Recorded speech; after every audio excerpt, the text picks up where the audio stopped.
दोस्तों, आज की कहानी है ननद रानी, इसको कहते हैं संस्कार। दोस्तों, कहानी शुरू करने से पहले अगर आपने चैनल को सब्सक्राइब नहीं किया हो तो कर लीजिए ताकि आपके पास पहुंच सके हर नया वीडियो। भाभी, आपने देखा ना, मधु के मायके वालों को ना उनका कोई रहन सहन है और ना ही कपड़े लत्ते ढंग के पहने हैं, ना ही कोई और तरह का कोई standard so called middle class. ये कहकर मनीषा ने बहुत जोर मुंह बिस्काया। मैं तो हमेशा ही आपसे कहती थी कि रिश्ता हमेशा बराबरी वालों से करना चाहिए, लेकिन आपको पता नहीं मधु के व्यवहार में क्या नजर आ गया कि आप तो बिल्कुल उस परिवार में बेटे को ब्याहने के लिए व्याकुल होती। मैंने अपनी ननद की कितनी अच्छी लड़की बताई थी, उन लोगों का स्टैंडर्ड तो देखने लायक था, लेकिन आपकी तो आंखों पर मधु के नाम की जैसे पट्टी बन गई थी। पता नहीं क्या देखा आपने मधु और उसके मिडिल क्लास परिवार वालों में।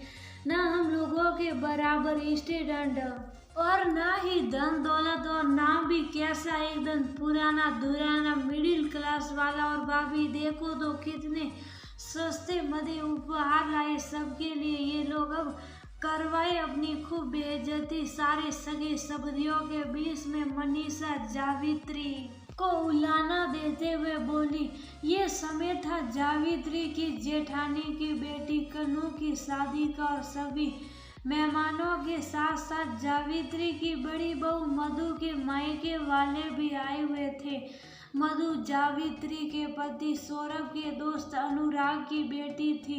रंग रूप साधारण लेकिन नैन नक्श कटीले और स्वभाव संस्कार तो जैसे कूट कूट कर भरे थे। उसकी शादी के समय भी मनीषा ने बहुत नाक वो सिकोड़ी थी।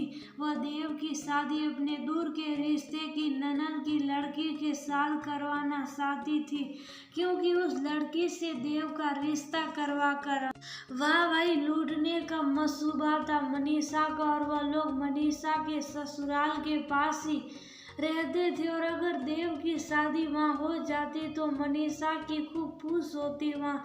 लेकिन जावित्री उस लड़की से मनीषा के घर ही एक दो बार मिल चुकी थी। वो अमीर माँ बाप की बिगड़े स्वभाव की लड़की थी, किसी को अपने आगे कुछ भी ना समझती। जावित्री और उसके परिवार वालों को वह रिश्ता बिल्कुल भी समझ में नहीं आया, क्योंकि पैसा तो बहुत था लेकिन स्वभाव संस्कार नगण्य थे।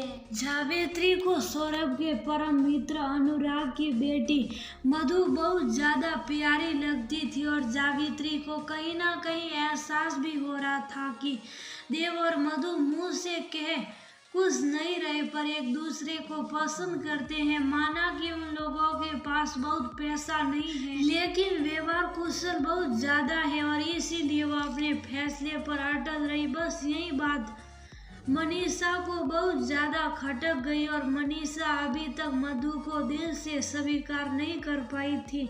और जब तक जावित्री को उसके अपने स्टैंडर्ड ना होने का उलाना दे ही देती, लेकिन जावित्री उसकी बात को अनसुना करके टाल देती। और आज भी जब उसने मधु के मायके वालों को अपने स्टैंडर्ड के ना होने का ताना मारा तो पता नहीं क्यों जावित्री शुभ ना रह सकी। मनीषा बहुत हुआ, क्या बुराई है मधु के मायके वालों के रहन सहन और पहनावे में।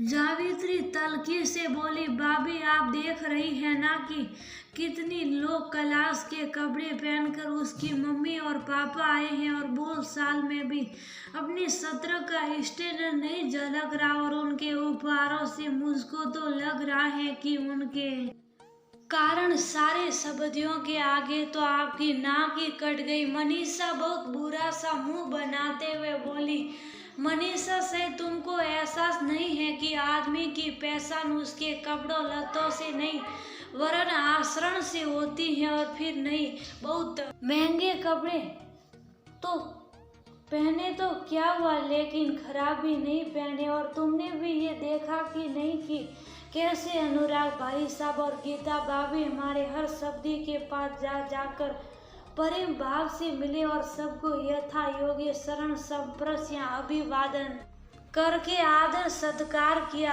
आपके भी अभी पैर सूखर गए। घर में और भी तो जेठानी देवरानी की बहुओं के मायके वाले आए। किसी को किसी से भी मिलने की परवाह नहीं है। सबके सब सिर्फ अपनी बेटिया दामाद के आसपास मंडरा रहे हैं। क्या किसी ने आकर आपको सम्मान दिया? नहीं ना। और आपके समधी समधन अपनी हैसियत के अनुसार सस्ते मदे ही सही, लेकिन हर सब्जियों के लिए उपहार लाए। लेकिन और बहुओं का मायका अमीर होने के बावजूद सिर्फ उन्हीं लोगों के लिए उपहार आए हैं। सारे सब्जी खुश से इतना सम्मान पाकर सिर्फ तुमको छोड़कर। और हाँ, एक बात और, तुमने अपनी ननद की जिस लड़की का रिश्ता भेजा था ना देव के लिए, पता चला कि उस लड़की ने शादी के 100वें महीने ही अपने पति और उसके घर वालों पर झूठा मूठा दहेज का केस दायर कर दिया था। वो तो बड़ी मान मनोबल के बाद मामला शांत हुआ, लेकिन लड़के वालों की बेइज्जती करने में उस लड़की ने कोई कसर नहीं छोड़ी। और वापस आते ही इकलौता लड़का होने के बावजूद उस लड़के को साथ लेकर अलग रहने लगी। मेरी बहू साधारण परिवार से ही सही, लेकिन हम सभी लोगों का मान सम्मान करना जानती है। अब तो जावित्री की बात सुनकर मनीषा बगले जागने लगी। नंदन रानी, आज के बाद मेरी बहू और बहू के मायके वालों को मिडिल क्लास का कहकर अपमानित मत करिएगा। अब वह मेरी बहू के मम्मी पापा, उनका सम्मान मेरा खुद का सम्मान है और उनका अपमान मेरा अपमान है। जावित्री मनीषा को अभी जवाब दे ही रही थी कि तभी मधु पास आकर बोली, मम्मी जी चलिए आप भी खाना खा लीजिए चलकर, क्योंकि मम्मी पापा कह रहे हैं कि जब तक आप नहीं आएगी वो खाना नहीं खाएंगे। वो लोग आपके साथ ही खाना खाएंगे। जावित्री मनीषा का चेहरा देखकर मुस्कुराई, क्योंकि और परिवार के सभी बहुओं के मम्मी पापा बिना किसी का इंतजार के खाना खा रहे थे और मधु के मम्मी पापा ने उसके बगैर खाने के लिए साफ इनकार कर दिया। नंदन रानी, इसको कहते हैं संस्कार। जावित्री आंखों ही आंखों में मनीषा से बोली और मुस्कुराते हुए मधु के साथ चल दी। और अब मनीषा का मुंह जावित्री ने हमेशा के लिए बंद कर